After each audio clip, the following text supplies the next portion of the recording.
can air your view when opportunity. Hello everyone, my name is Emmanuel and I want to share my thoughts on what I feel about the Nigeria on February 25th, 2023 presidential election. It is a critical time for our nation and these are the issues that needs our attention. Firstly, most of the contestants in the elections are too old. We have contenders who are 70 and 72 years old.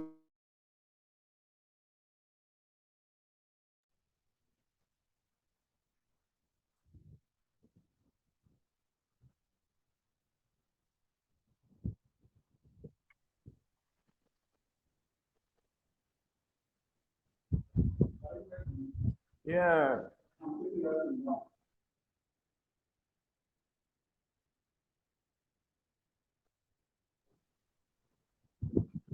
All right, Ernest, you're welcome. I guess you're taking us on the next ride. Good evening. Good evening. Good evening, everyone. Good evening.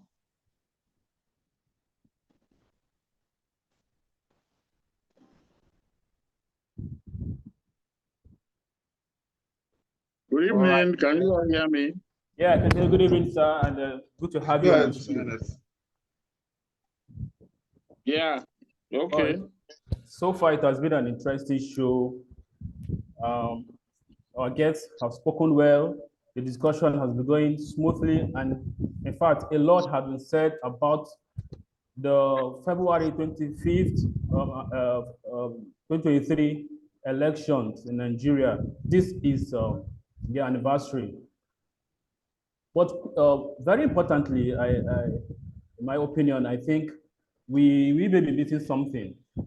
You know, just like we know it, every INEC chairman in this country is being appointed by somebody. Is a political appointment. I mean, before somebody becomes an INEC chairman, he gets appointed by the sitting president, in this case, Muhammadu Buhari. Now, so far, of course, blames have been shifted to Professor Mahmoud Yakubu, but then,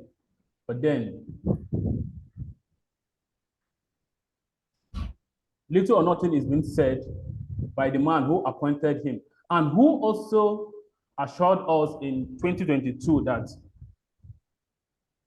promised the masses that the 2023 election is going to be free and fair. But unfortunately, during the election, President Muhammadu Buhari, ex-President Muhammadu Buhari, was the first person to commit the first blunder of that election by publicly displaying his vote before casting it. With me to discuss this is Mr. Paul Ejime, who is an international media and communication specialist, and also Comrade Vik-Morrow Ulo, who is the Honorable Speaker of the international president of the Just Now International. It's good to have you, sir. Thank you for having me. Mr. Vic, are you with us?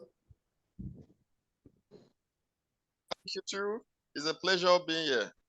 Okay, thank you for coming. Now, like I said earlier, Muhammadu Buhari, nobody seems to be saying anything about him.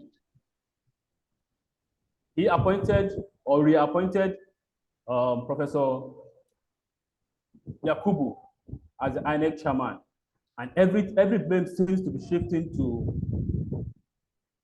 Professor Yakubu. What is your take on Muhammadu Buhari's involvement in the whole electoral process, of course, as a sitting president at that time? Paul Ejime. Thank you for having me. Well, I think you are cutting off a lot of things with so many assumptions or risks. You assume a lot of things, and then before we go into it, well, like you said, he was reappointed.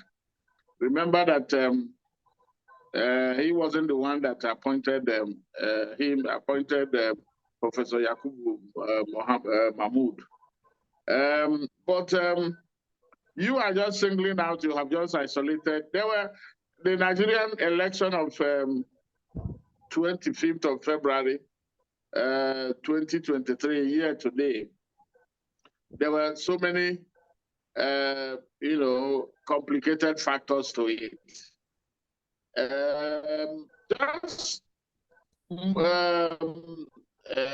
move back to the fact that there was so many, the expectation was very high. I think that was it. Why? Because INEC has come with some technological advancements, like the what they use in registering voters, and then making sure that everything is done electronically. And then there is IRES. That one was to support, according to INEC, it was to bring some credibility to make sure that voters follow the election results as they were being released. Okay, real time. But like I said, there were assumptions, there were, assurances that the Electoral Commission had given Nigerians. And before then, there was also the much delayed passage of the 2022 Electoral Act, amendments, which was, to amend the previous one. And one of it was, if one recalled, that it generated a lot of heat, to the point that many politicians were not really, they were not enamored by it. They didn't like it. So they wanted manual kind of thing. They didn't want things to be done electronically, because that was the issue. And why? Because people thought that doing it the old way, like hand carrying of materials to the collation center, something will happen at the electoral unit. Before you get to the collation center, maybe there is a change.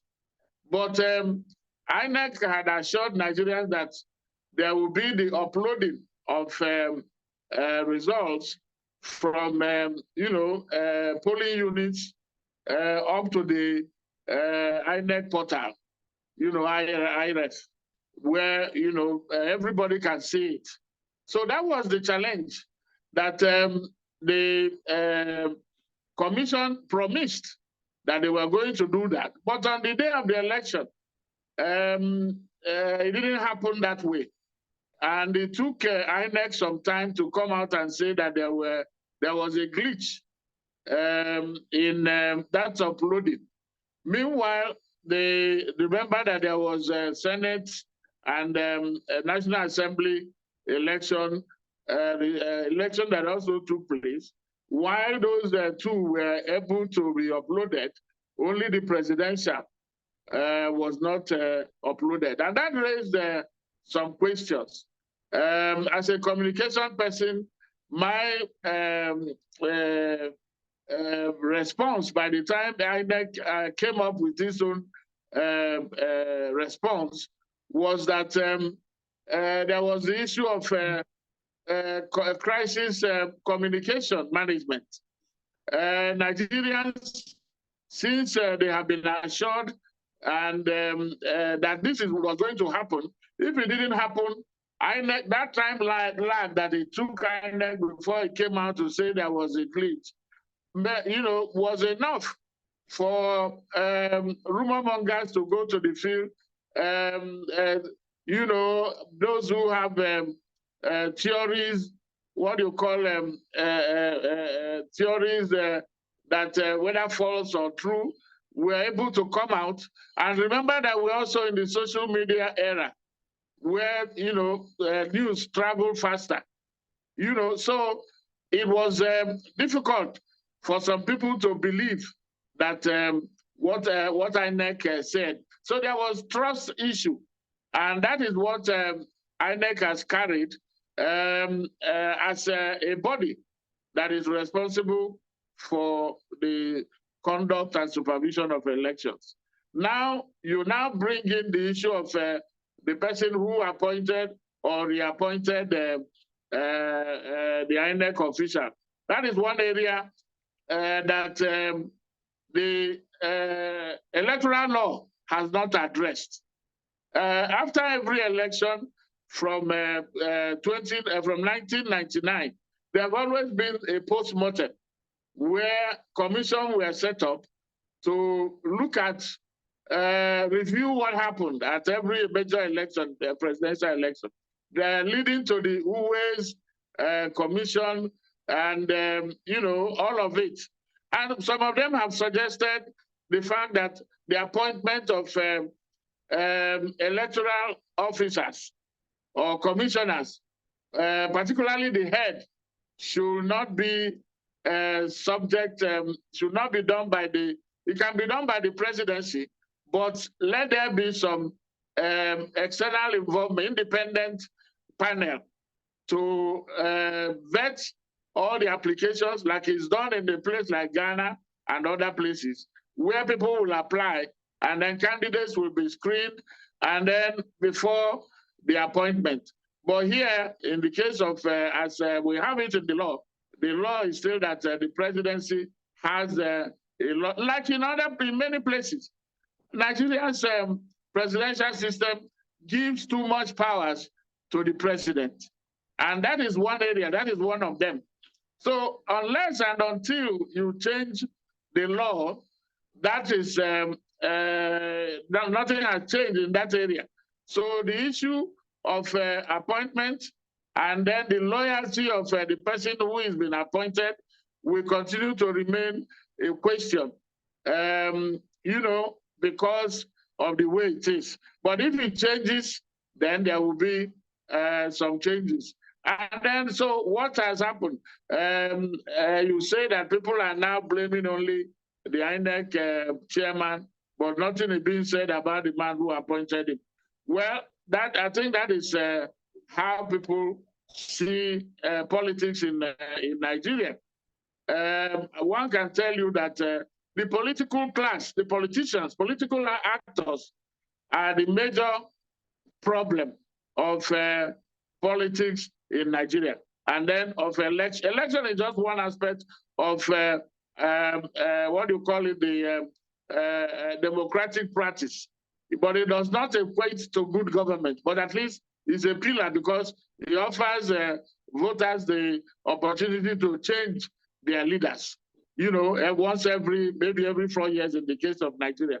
But it is the attitude and the disposition of politicians that is actually the main problem why Nigeria cannot get credible election. Yes, INEC must have has its fault in not delivering what it had promised Nigerians. But I can tell you that the major culprits here are the politicians, starting with the presidency, the one who makes the appointment, and then the politicians, the way they conduct themselves. So and I agree with some scholars who have said that if a sitting government does not want a change in government, there is little anybody can do about it because they have the instrument of power. They can coerce, they can pressure, and they can do a lot, and there is still a lot of pressure. And there are those resident electoral commissioners. Remember recently, some of them, a set of them were appointed. The civil society came out to complain, but nothing happened. Those politically influenced individuals tend to play the part of those who find them there, and then at the expense of credible election. Let me stop here and then give others the time. All right, sir. Thank you very much, sir, for that.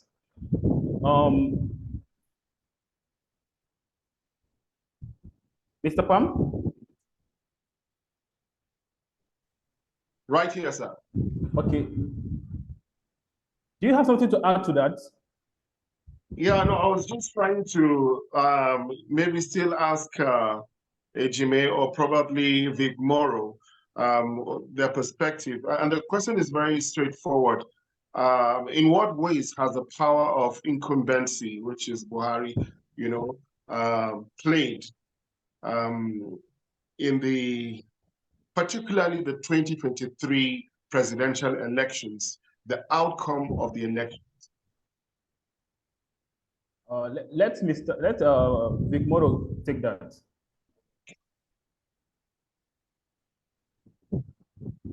Vik-Morrow, Hello, Mr. Yes, a very good evening to every one of you from Abuja. I don't know if you are hearing me. I have network issues here. Is the house hearing me? Can I hear you clearly, sir? Okay. I sincerely salute the organizers of this important meeting. We are colleagues in this business of trying to fix this country, and it's a deep pleasure.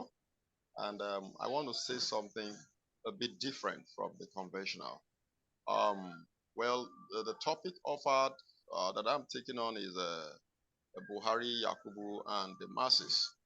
The last caller made something here, and I want to start from that point, that when he said the missionaries is in the hands of the government, and there is nothing absolutely somebody can do.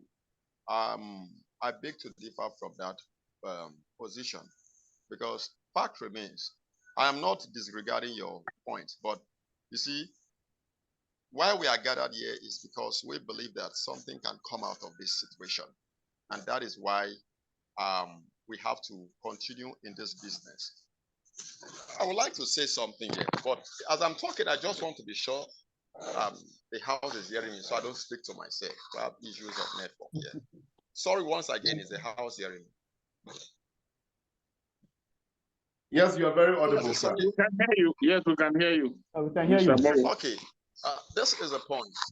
I have a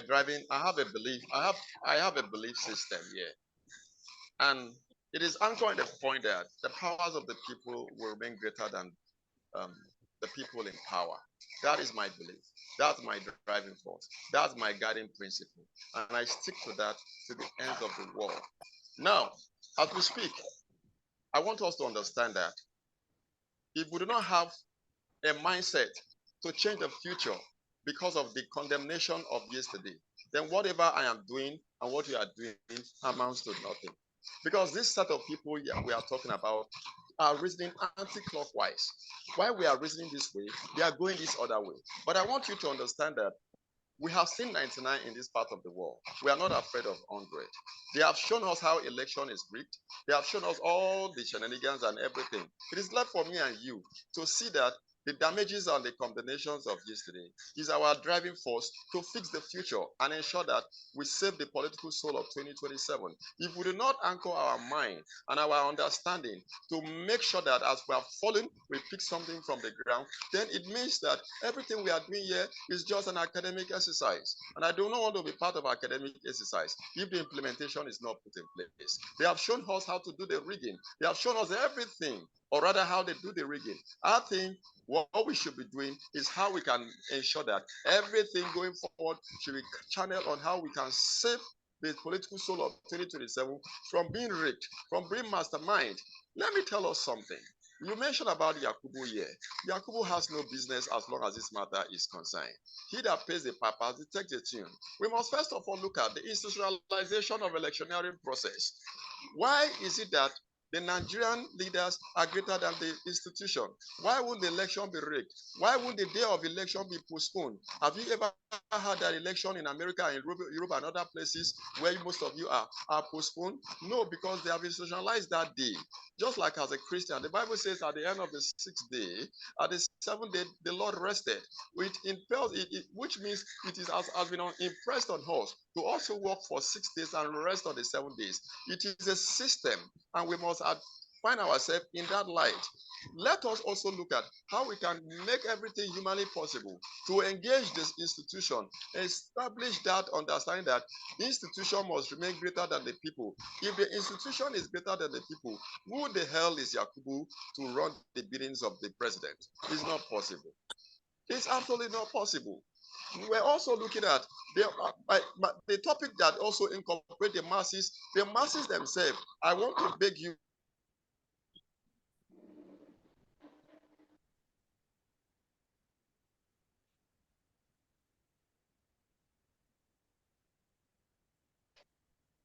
Well, he complained earlier of poor connection. So the network there is poor. I hope you still have it. Yeah, I think we lost him. I don't know whether we'll get him back. Please go ahead. I'm so sorry. The network is so bad here. Hello? Understandably. I can hear you. I can hear you. I don't know whether others can. Yes, we can hear, but it's like he has gone, the network has taken him out again. Can you hear me? A very big apology. The network. I'm going to be brief. I just want to establish one point at some point here. Are we together? Sorry, sir. I keep apologizing for the poor network. So what we are saying is that I maintain the fact that the masses are a big problem to the electioneering process. I know how much I personally saved and I spent in sensitizing the people. And at the end of I need us to understand that election day is different from campaign.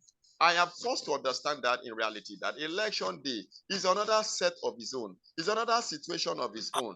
We campaign and sensitize the people. The masses, the same masses at the end of the day, will go back and look at someone that is giving them a cup of rice, as if you have not eaten rice since the day your mother gave birth to you. And you ask yourself a question, what have you been doing all this while?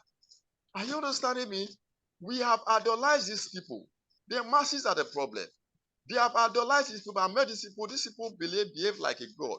If a senator is in your street and nobody goes to his house and stand by the gate side, he will realize that he's a human being too.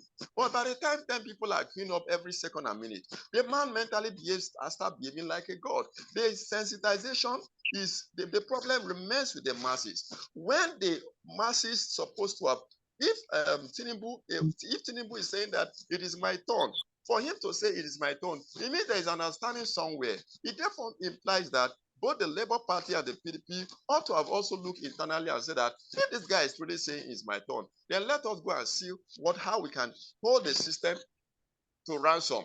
There's no way you hold a system to ransom that Yakubu will misbehave. But we were being entertained by the dramatic expression of Buhari. Blue, blah, blah, blah, blah, blue. Town hall with difference. And everybody were laughing, carried away. And the man was at the other side implementing his stuff. Remember, Adams Omoshomole was interviewed in the other situation, in the other dispensation. They asked him, Atiku is taking the lead. What is happening to your party? He said, I'm not interested. I want the result from the INEC chairman. Once the teacher gives you the result, and declare you first, that is okay. Immediately Adams Oshorole make that statement. I told my colleagues that Buhari has taken over, has won this thing, as the system has been hijacked. For Adams Oshorole to say that I am not interested in who people are declaring, I want INEC to, I'm interested in the result. That was enough.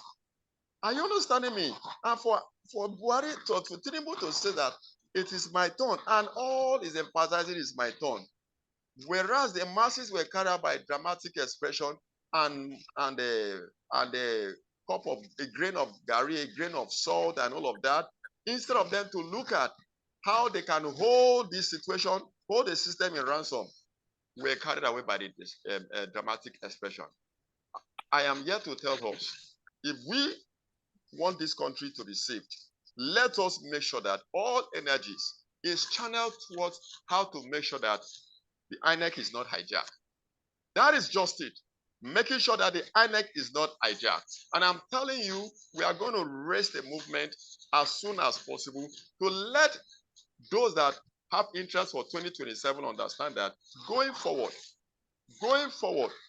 as long as you are indicating interest to run for election, we must all put our lives in the forefront.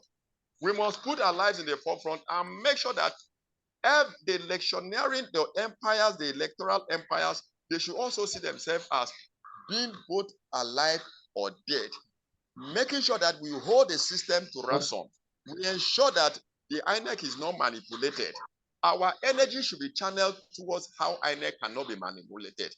If the system and the masses come together and rally around and say whoever is going to be conducting this election, your life is in danger. If you give Nigerians what they never bargained for, we are going to kill you, your family is going to go down, pay it with your dear life. I am telling you, no man born of a woman will take any money. I want to submit by saying that, please, while we are dissecting and analyzing and extrolling the anniversary, let it be that at the end of the day, we narrow our mind how we can make sure 2077 is not repeated. For any mistake that is constantly repeated, it amounts to all degree of stupidity to the highest order. God bless you. God bless the federal public. I remain Honorable Vik-Morrow.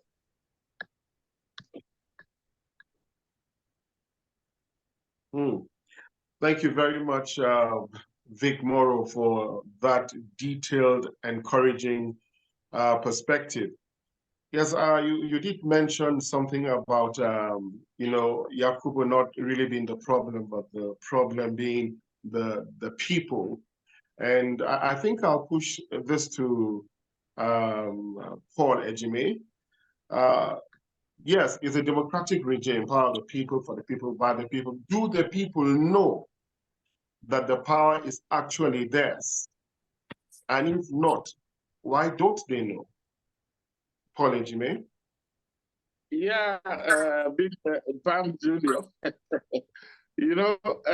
Our friend Morrow, in trying to apportion blames, at one point he said the masses are the problem, and then if you solve the problem of the masses, then everything is solved. Meanwhile, he also made mention of what the former chairman of APC, former Governor Adams Oshomole, what he said, that he's not reckoning with anything other than what the INEC will chairman or INEC itself, the result that they will produce. In other words, INEC is also powerful in this game. Meanwhile, he said masses are to blame, and then he also mentioned the fact that when the current president, when he was a candidate, he said it was his turn. And then he said, Morrow said, for him to say that means that, he knows perhaps something that many people didn't know, that other parties ought to have gone in to make sure that they did something to whatever they could do to stop it. So, and that brings in also the complexity of politics, as we know, liberal democracy, and then the, institution, he mentioned institution, and then personalities, people that are involved. Hence, this is your title, talks about Buhari, Yakubu in this case representing INEC, and then the masses.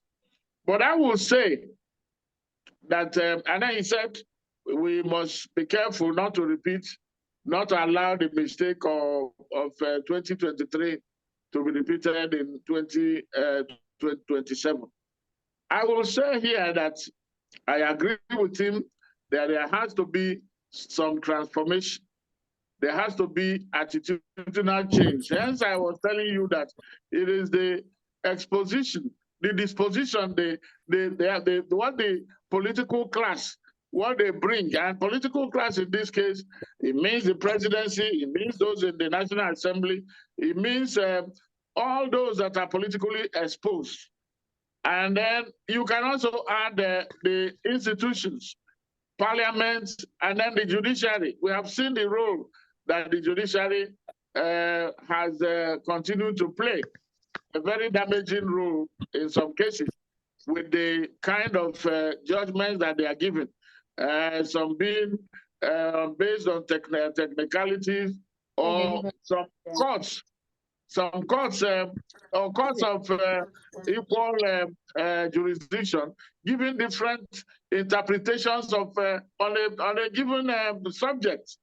And then you wonder, where does that lead us when we know that, or it is said that the court or judiciary is the last hope of the common man.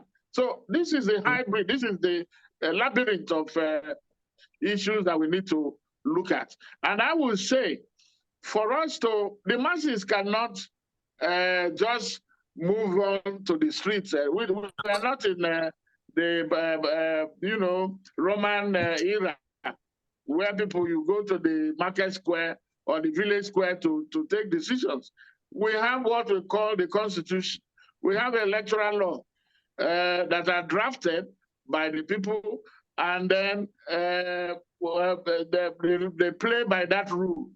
What is happening is that, first and foremost, many people have argued, including the former Secretary General of the Commonwealth, Chief Emeka Njoku, Chief Babalola, the foremost educationist and owner of one of the universities, and then Olisa Abakoba and others. The people have problem with the Constitution that is being run, is being operated. It is said, and that is true, it was handed down by the military. But most constitutions have the preface, "we the people." This one, there is no imprimatur of the "we" in what was given. It was a case of in 1998, after the deaths of Abiola, and then what's his name, Abacha. The man that the mantle of leadership fell on, former military ruler Abdul Salami Abubakar, cobbled something that allowed him, that we now said is now our Constitution of 1999, you know, that as amended, to run this, to run governance in Nigeria. And he was done within 8 months, the transition, for which he is being praised, of a military man handing over to civilians. That seems to be what we are doing. For people doing what they are supposed to do, they are rewarded in Africa and then in Nigeria. That is an abnormality. But let's face it, what we have as a ground norm, what should be, people should have what they have to define the modus, what they have to coexist, and that should be in the Constitution. The ethnic minorities in Nigeria, all of them are crying. Some of them are talking about marginalization. Some are talking about injustice. Some are talking about, domination. So this has to be addressed. The piecemeal constitutional amendment that the National Assembly is carrying out, apart from being too expensive, the last time I was hearing how much we were using, spending, I think they have done more than 24 billion on it. And it is a piecemeal thing today. It's not going to wash. There has to be, let there be convocation of a National Constituent Assembly. I know those in Parliament today will tell you we have a Parliament, so we cannot outsource our responsibility. But if Nigeria means business, we have to have a brand new constitution that will get all how you get the ethnic minorities, the interest groups, religious groups, and then all the pressure groups, the labor, civil society. Let them have representation to have and define and come out with a brand new, they may borrow from the constitutional reform of 2014 that President Buhari said he was not going to touch. But unless and until we do that, so that we define what is the role of the president, what is the role of all the arms of government, and then also devolve power to the states. The concentration of power in the presidency and the federal government is part of the problem that we have. When all these are done, I'm not saying that a good constitution can give you good governance, but at least that should be the starting point, so that everybody will know their role. And if you are not playing your role, you can be called out. I'm afraid we have to pause here a bit. You know, my question was, going by what Vik-Morrow had said, that we have an issue of ignorance or something like that on the side of the people, because we have Mahmoud, which is the empire. We have Buhari, who was then the president incumbency, and we have the masses. Now, so far so good. We know democracy is for the people, by the people, and that the by means, like Vik-Morrow said, the power actually belongs to the people. But the question is, do our people know that they have the right to actually make these changes, to put an effective government, instead of complaining about the governor, the presidency, and who appoints the INEC chairman or who the president? Do people know they have power?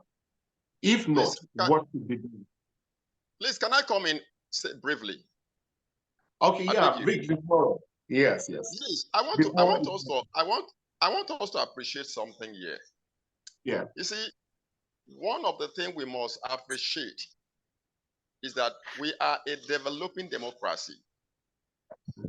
And that tells us that all of these things is expected. And that is just the truth. I need us to understand one thing here, that whether you like it or not, we must continue to emphasize and take responsibility of failure.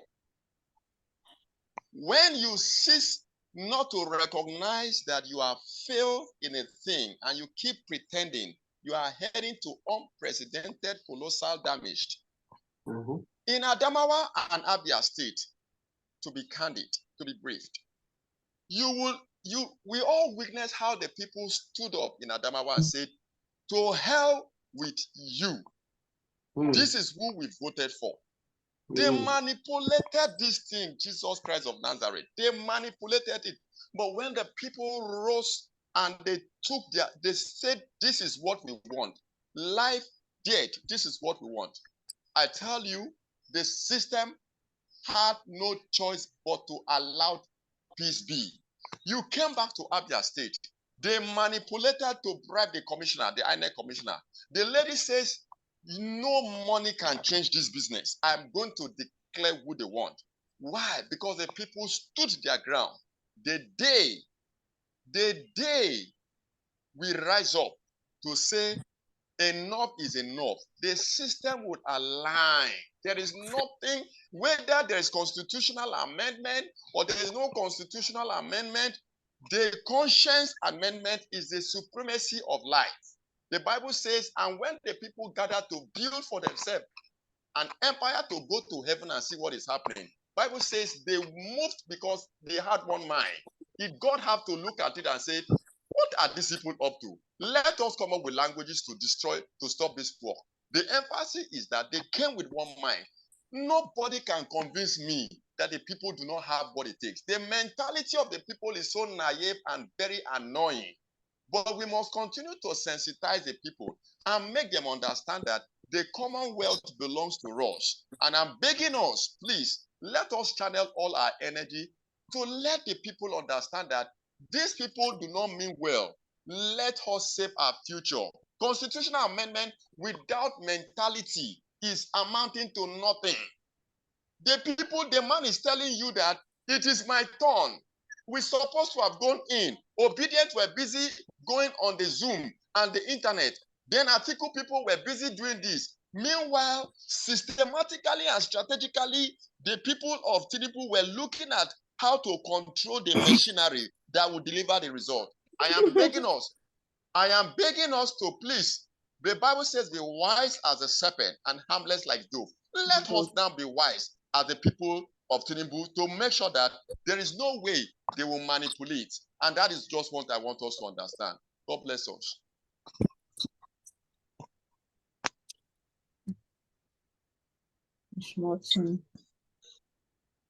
Thank you very much. Okay, thank you very much, Mr. Vik-Morrow. We would like to take reactions from, I see some hands up. Let's take first from Martin Igbe. Martin Igbe. Let me see. Okay. Yeah. Good day, ladies and gentlemen. This is Igbe Martins. I've been listening to so many of the conversations in this discourse, and I agree with most of them, but most of them I don't agree with. The Nigerian people, yes, they ought to have had the power in their hands, but the Nigerian people have been beaten down so low that they don't even have any power anymore. They only assure them that they have power. Well, let me speak to, excuse me, the topic of INEC and Muhammadu Buhari and the rest of them. What is going on in Nigeria for the past few years is not election. What they do is selection. Until we understand that there is no election in Nigeria, what they have there is selection. They decide on who they want to select. And until they, excuse me, we start to hold people accountable in that country, nothing will change. The same Muhammadu Buhari on national television, you can Google it, it's out there, said that someone had amassed 200 billion naira for the election. That's the president speaking, probably from his security agents. If Buhari knows who has 200 billion in his house for election, if he had the interest of Nigeria at heart, what to do is break into that fortress, bring out 200 billion naira, which I know is a lot of money, even if it's in 5,000 naira bills. Call the international press. I tell you, whoever is running for that election will run undercover, and he will be persecuted for keeping such a huge amount of money in his house. But they are not going to do it because they are all the same. I keep going back to Babangida, who messed up the democracy in Nigeria, and nobody's calling his name. After he canceled 3 elections that the Nigerian elites were involved in, on the 4th election, they didn't know whether he was going to cancel it or not. And most of them have already spent all their money. So what did they do? They didn't participate in the election. Then the thugs and the thieves took over power. And if anybody thinks these thieves are going to give up that power on a platter of spaghetti or amala or whatever, you are joking. It has to be wrestled out of their hands. Tinubu is not going to change anything, I promise you that. Because it favors him. The same thing with the governors. The only thing I have for the Nigerian masses is this, like the last speaker said, sensitization. If we on our own can go to your own community and let them know how powerful they are. I don't say don't take the money on, because their money they are giving you is your money. It's not, it's not government money. So please, let's sensitize these downtrodden Nigerians and let them know what their rights are. Thank you. Okay, thank you very much, Igbe Martins. Can we hear from James? James. Your hand is up. James.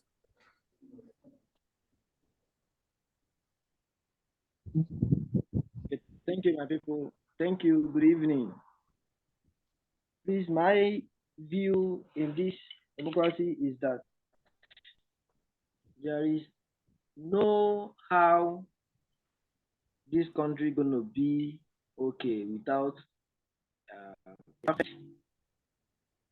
a perfect simulation in which the presidents have to, ensure that the dividends on which they dispose to those state and local government to be able to reach those people, I mean the suffering people in the state. Let's take a look at Anambra State now, for instance. There are some billions of naira. There are some billions of naira, about 16 billion naira they disposed to Anambra State based on federal level, of which our government, Professor Charles Soludo, could even give a bit. So with this, I don't know, I don't see our future. Why people select the party they vote, they select people they vote in, whereby we have capacity personnel that's supposed to handle the affairs running in the state. So this is the major problem we have. It's not here, it's not down in the Imo, it's not only in the east, all over the nation. So if the president can ensure that the dividends that they dispose from that federal level to be able to reach local government, I believe things will move well in our country. Secondly, down here in Anambra State, our governor couldn't even host local government election up till now. So these are the promises they fail. Why people out there are confused on a daily basis. They are even tired of all this in government. So I urge our president, Mr. President, with due respect, if he can ensure that all these things are. Thank you very much, sir. Okay, thank you, James, for that. Okay, quickly before our guests take reactions to those comments, I would like for Francis Anekwe to please. Francis Anekwe, yes. Okay, Good evening. Francis Anekwe, yeah, quickly. Good evening. Just like you said, my name is Francis Anekwe. I want to contribute to the last speaker's question, asking about how aware are the people about having the power.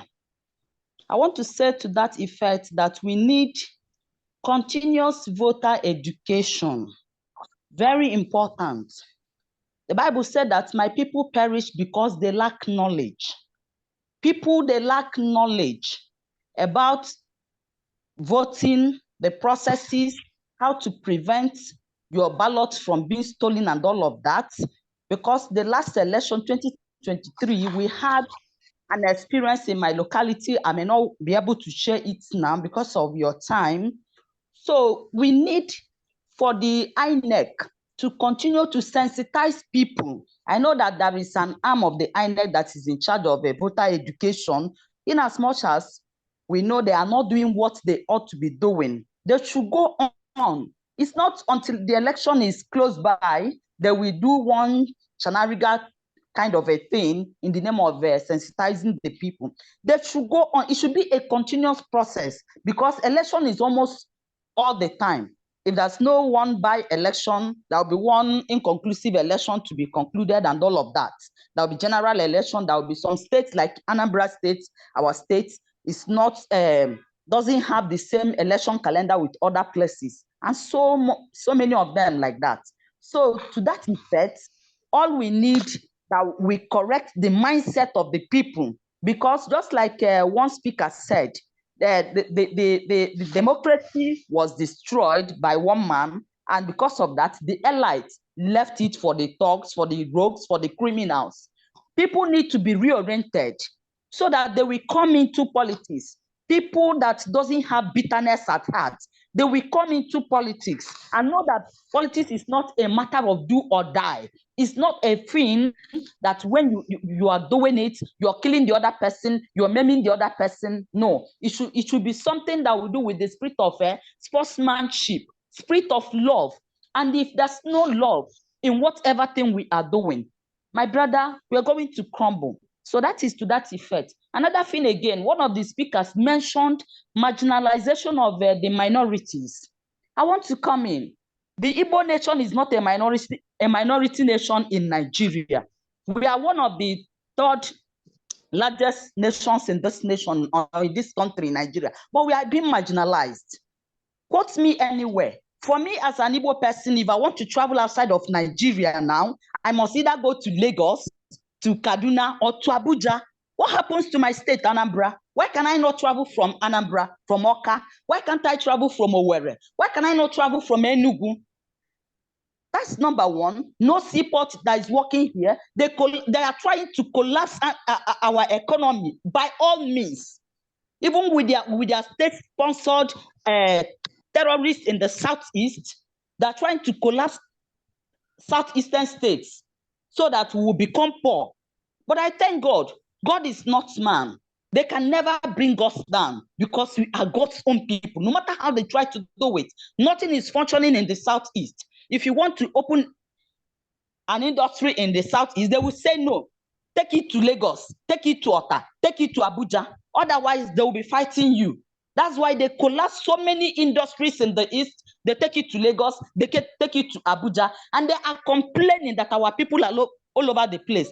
Let them give us an enabling playing ground like they give the other nations. I was listening to one man yesterday, and his video, he made it. Hello? I'm trying to round up. In that man's video, I was listening to it yesterday. The man said, why are the Igbos seated in their own nation?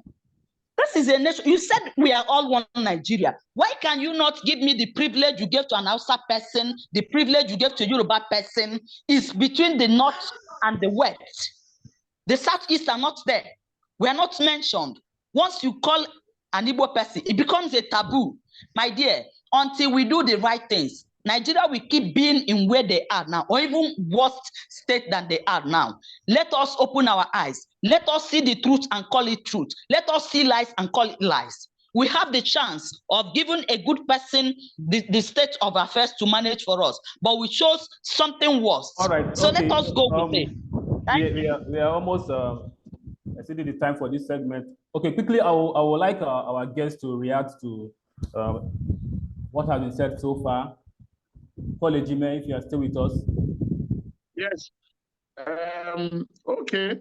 I've listened to some of the participants, and one thing it brings out, and this is back to why we should be bothered about what is holding us together.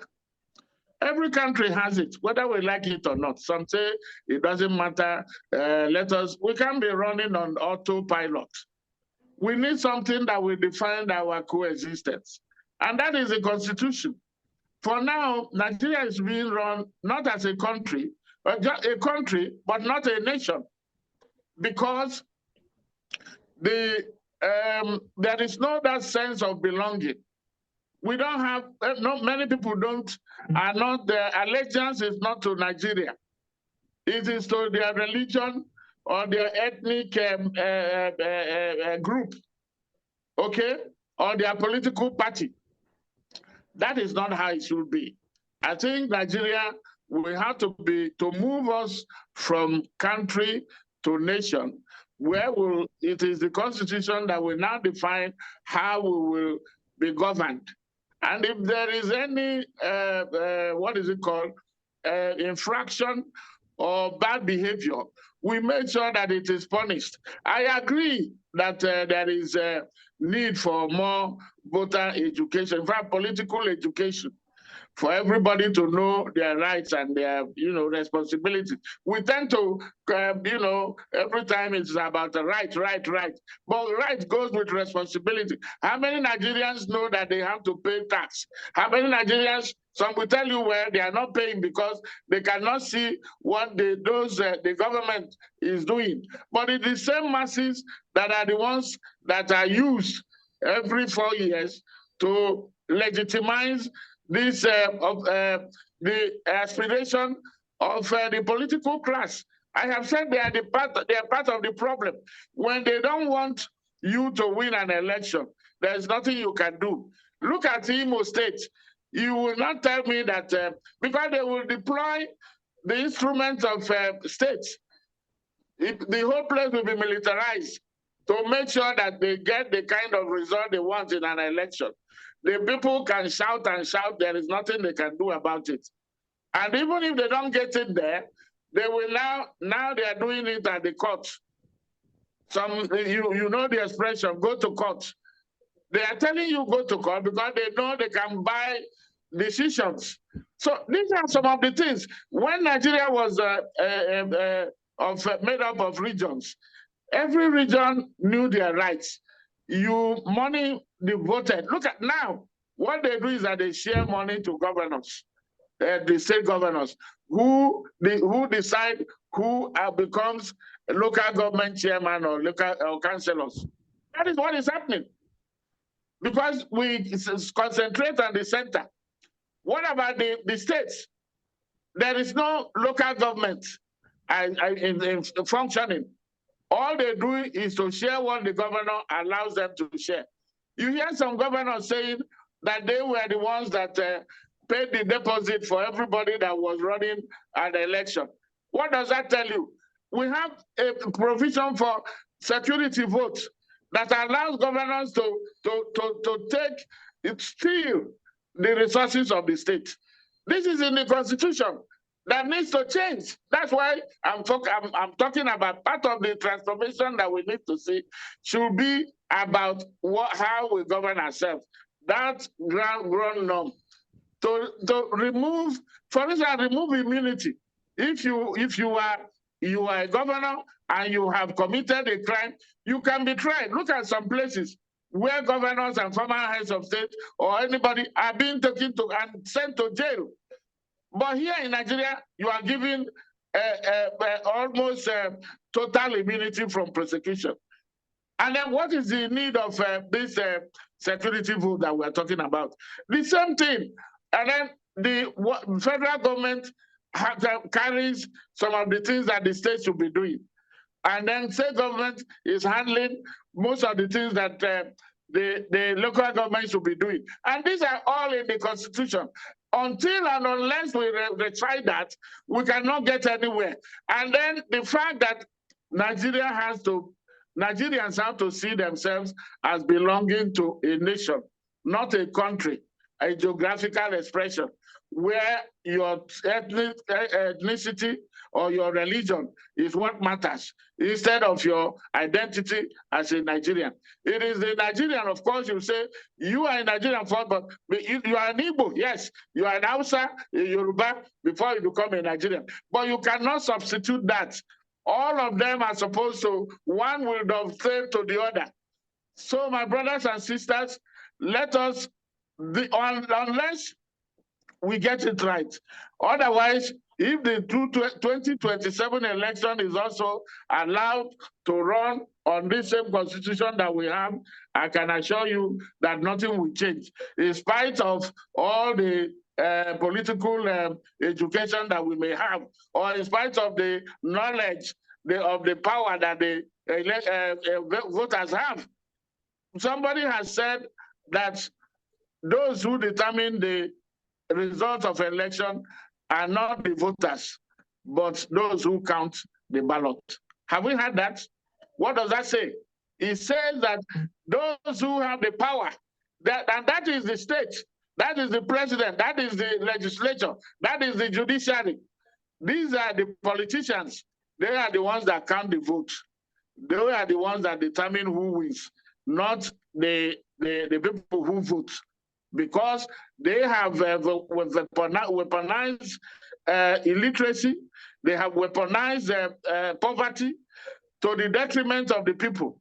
So until they change their behavior, the politicians, until they have to change their mindset, that politics is not a do or die affair. And then for the people themselves to also realize that the rights they are giving them at the during campaign or how much the money they are collecting belongs to them. It's from their, it's like somebody has stolen money from you or some property, and then they are giving it back to you, and then you are clapping. You want to make yourself available as a thug to be killed when the man, they have taken his own family and his children abroad. So this will be my contribution. Let us address the issue of the Constitution. Let the politicians change their mindset. Let there be a political education for voters to recognize that they have a role to play. But the greatest culprits in all of this are politicians. I rest my case. Thank you, Ejime, for that. We still have Comrade Vik-Morrow with us, I'm sure. Yes. Vik-Morrow, are you still with us, sir? Okay. I am very much here. Yeah, just okay. Just a quick reaction, sir. I am very much here. Okay. Hello, sir. Yes, yes. Please go ahead. Are you hearing me? I can hear you. Please go ahead. Are you hearing me? Yes, I can hear you. Yes, I am not here to challenge anybody. Please let us get that point. But with my 2 decades in this work and with the reality of 25th February 2023, I stand to disagree with my big friend that just spoke that everything is on the politician. Who gave you the power to become the politician? Is it not the masses? I need us to appreciate one fact, that you cannot count 2 if you don't count 1. You cannot count 3 if you don't count 2. It must be systemic. We are failing to understand one thing here, that everything begins and ends with the mindset. The politicians are product of the masses.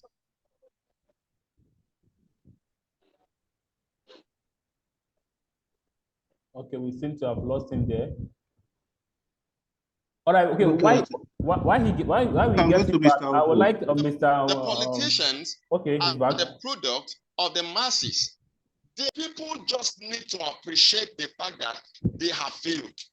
I need the people to understand. I need us to understand that collectively and otherwise, we are the ones that have made these people to become a demigod.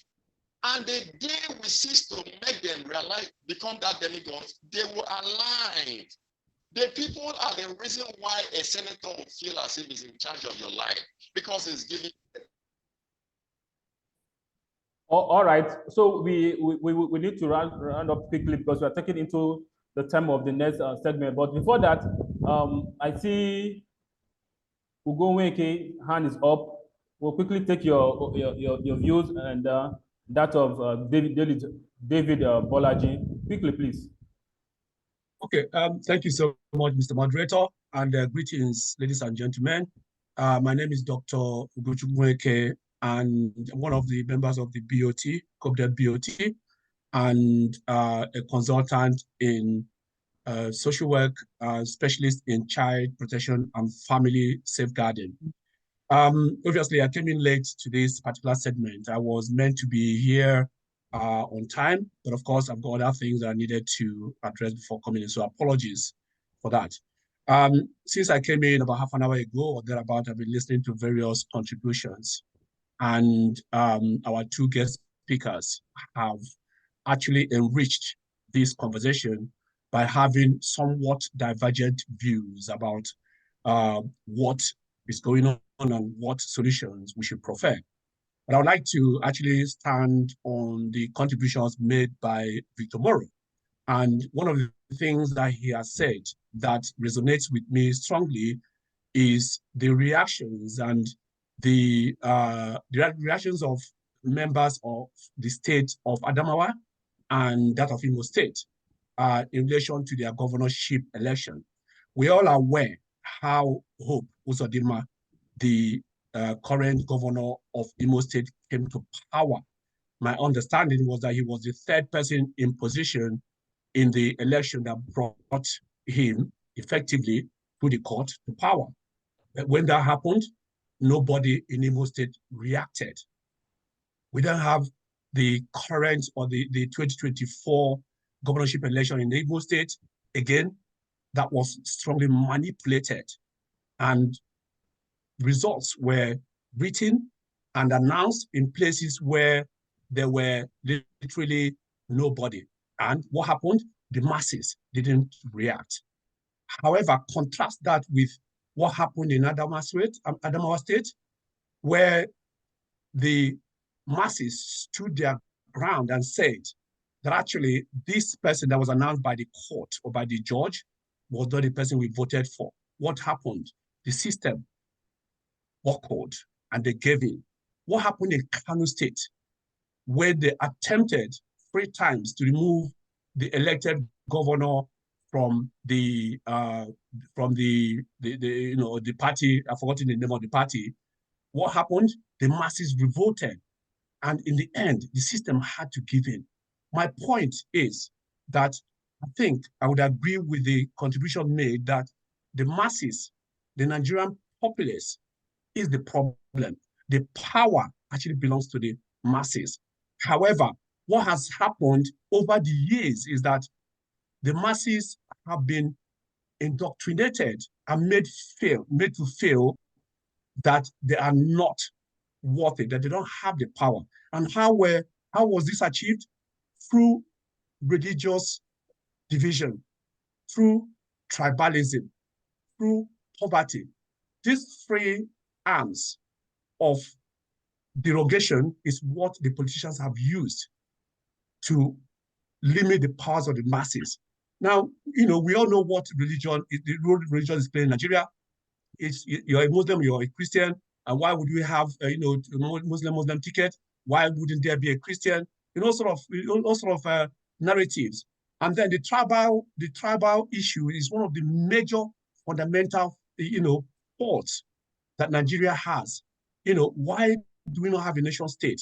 Why do I have to state where I come from? Why does anyone have to say, well, this person is my person because he is from my region or my tribe, he is the right person to rule. And whatever happens, even though the other candidate is clearly a better candidate than the person from my region, I feel because from my region, therefore, I have to vote for him. And then poverty, it being one of the major issues in Nigeria currently, is actually being utilized by the politicians to control the masses. Look at what's happening. People are queuing up for a bag of rice of 5 kilograms. How much is rice? 5 kilogram rice. Poverty, hunger has been weaponized to put the people down. So my point in all of this is that Nigerian masses, the ball is in their court. You have to respond to the current situation. If you allow the politicians, if you think that in 4 years' time, that things will change, my dear, sorry, nothing is going to change. You are the one that has the power in your hand. You need to emulate what happened in Adamawa State, in Kano State. One of the things that I want to highlight here is the issue of fear. Fear has actually the fear of death. People are scared to death, even though they're alive.